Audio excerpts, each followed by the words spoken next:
John vivait heureux avec sa femme et ses enfants. C'était bientôt les fêtes de fin d'année, alors toute la famille se prépare pour aller au village comme chaque année. John, s'il te plaît, prions quelques minutes pour préparer le voyage. Arrête de me déranger. Dieu sait déjà qu'on voyage. Il n'a pas besoin qu'on lui rappelle de nous protéger. Il était un homme bien, mais il négligeait énormément la prière. Quelques jours plus tard, il fit une rencontre assez bizarre.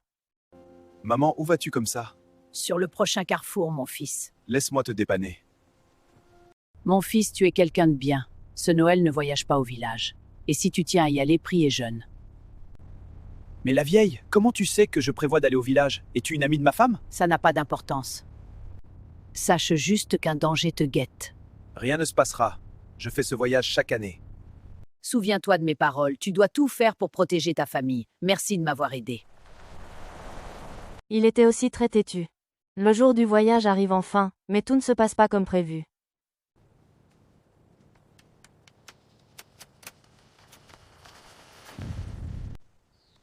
Mais pourquoi cette voiture ne démarre pas? Je l'ai moi-même conduite hier. Le mécanicien doit passer. Alors?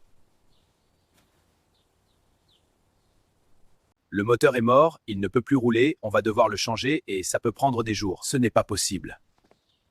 Si ça se trouve, c'est Dieu qui veut nous protéger. Arrête avec tes sornettes. Dieu n'a rien à voir avec le moteur. Tout semble lui dire d'éviter ce voyage, mais John ne veut rien entendre.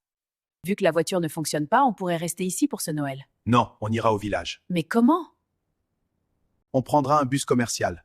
Chérie, on pourrait ne pas y aller. J'ai pris ma décision. Il était sûr de lui, mais il ne pouvait pas imaginer ce qui se préparait au village. Chaque Noël, lui, vient ici avec sa famille pour nous montrer sa richesse et sa belle vie. Mais cette fois, ça ne se passera pas comme ça. Sa tante Amaka avait développé une profonde jalousie à son égard et cette fois elle avait décidé d'agir.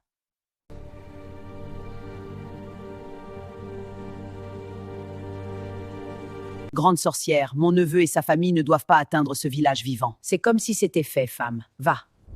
Pendant ce temps en ville, S'il te plaît, prions avant de partir, chérie. Dépêche-toi, on doit partir sinon on va être en retard. Seigneur, protège ma famille et moi pendant ce trajet. Merci, Seigneur. C'est bon, on y va. John était content, les enfants encore plus, mais sa femme n'était pas à l'aise. Elle savait que quelque chose de mauvais allait se passer.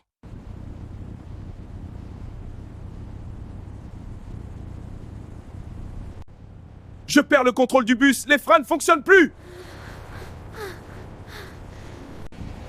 Attention à l'avant! Ce jour-là, John aurait pu mourir avec toute sa famille. Mais sa femme a prié et Dieu a écouté sa prière. Seigneur, je te remercie de nous avoir sauvés, mes enfants et moi, mais s'il te plaît, ne me prends pas mon mari. Je sais qu'il est têtu, mais il a un bon cœur. Prends pitié de lui, Seigneur. Quelques jours plus tard, il sort de son coma. Tu te réveilles enfin. Je t'avais prévenu, mais tu ne m'as pas écouté. Toi et ta famille êtes en vie grâce aux prières de ta femme. J'ai été stupide. Prends soin de toi et prie pour protéger ta famille.